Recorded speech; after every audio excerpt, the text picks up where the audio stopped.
नमस्कार मित्रांनो मैत्रिणींनो, तुम्हाला सगळ्यांना माहिती आहे सेल्स किती इम्पॉर्टंट असतात. तुम्ही कुठल्या कंपनीत काम करा नाही तर स्वतःचा बिझनेस असो, सेल्स हे जर चांगले नाही झाले तर ऑब्व्हियसली तुमचं प्रॉफिटेबिलिटीवर इम्पॅक्ट होतो. फिक्स कॉस्ट जातच असते, सॅलरी जातच असतात. ओके, तुमचे इलेक्ट्रिसिटी बिल्स जातच असतं.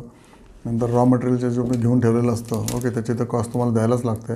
त्यामुळे सेल्स नाही झाले तर प्रचंड मोठे प्रॉब्लेम्स येतात. तर सेल्स तुमचे इयर ऑन इयर आणि क्वार्टर ऑन क्वार्टर वाढायलाच पाहिजेत. तर आता आपण बघूया कुठल्या कंपन्यांचे सेल्स एका वर्षामध्ये म्हणजे 25ला 24पेक्षा जास्त वाढलेले आहेत. ओके, आणि काही काही कंपनीचे शेअर्स तर 100% काय 119% वाढलेले आहेत. डिक्सॉन टेक्नॉलॉजी या कंपनीचे शेअर 119% सेल्स वाढलेले आहेत एका वर्षामध्ये. त्यानंतर शक्ती पंप त्याचे शेअर ह्याचं सेल 100% वाढलेलं आहे. ओके, नंतर पुढचा आहे तो महिंद्रा लाईफ, ह्याचा सेल पण 83% वाढलेला आहे. MCX 75%, नंतर V2 retail 62%, Sunteck Realty, Amber Enterprises 60%, तर BF Investment, Jubilant Food, Hitachi Johnson, Adani Energy 40 ते 45% यांचे सेल्स एका वर्षामध्ये वाढलेले आहेत. आणि सेल्स वाढल्यामुळे ऑब्व्हियसली प्रॉफिटेबिलिटी पण नक्कीच वाढलेली असणार आहे, कारण सगळ्या शेअर्स आहेत ते उत्तम क्वालिटीचे शेअर्स आहेत.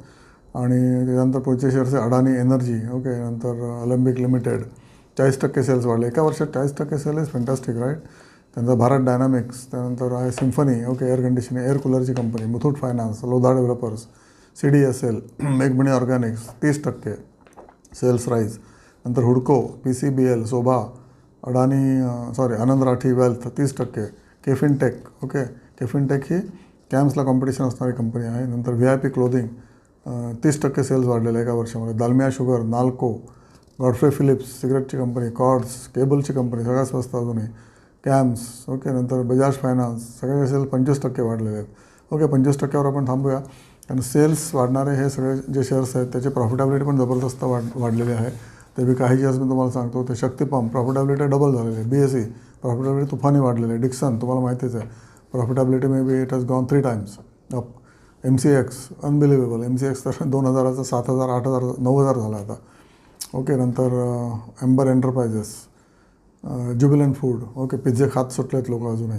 अडानी एनर्जी डिस्ट्रीब्युशन कंपन्या, आता या अडानी एनर्जी सगळ्या टेकओव्हर करते. भारतातल्या सगळ्या जे स्टेट्स आहेत 31 स्टेट्स आहेत सगळ्यांचे डिस्ट्रीब्युशन कंपनी आता अडानी किंवा टाटाकडे येणार आहे. ओके, नंतर सिम्फनी, जसं उन्हाळा वाढतो आहे प्रत्येक गावामध्ये तसं एअर कूलर ह्याची पण डिमांड वाढणारच आहे ऑब्व्हियसली.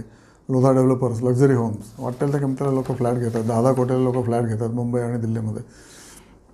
तर हे सगळं तुम्हाला सांगतो आहे का, त्याच्यामुळे तुम्ही पण कॉन्ट्रीब्यूट आणि म्हणजे पार्टिसिपेट व्हा. ही जी जर्नी आहे ती वेल्थ जर्नी आहे. त्याच्यामुळे तुम्ही जर पार्टिसिपेट नाही केलं तर तुम्ही मागे पडणार आहे. तर पार्टिसिपेट व्हा. त्यासाठी ॲटलीस्ट एक तरी शेअर तुम्ही घेऊ शकता. तुमच्या